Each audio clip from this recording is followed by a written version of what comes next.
हम तो नहीं दिख रहा। दिख रही है जो समान नहीं दिख रहा।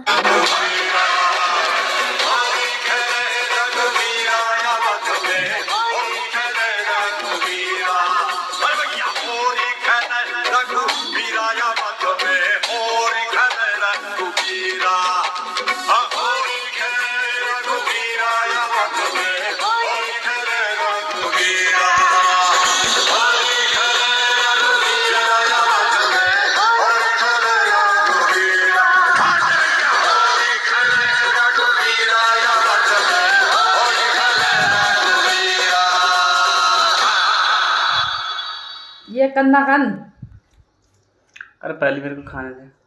पहले मेरे को खाना भुक्कड़ कहेंगे। અરે આ યુપીઆઈ પેમેન્ટ કર્યું ને તો મારા અકાઉન્ટ થી તો પૈસા કપાઈ ગયા પણ સામેવાળાને હજી નથી મળ્યા. હવે શું કરું? તમારા યુપીઆઈ પેમેન્ટમાં કંઈક પ્રોબ્લેમ છે? યુપીઆઈ સેફટી શીલ્ડ ની આ વાત ના ભૂલતા. જ્યારે યુપીઆઈ પેમેન્ટ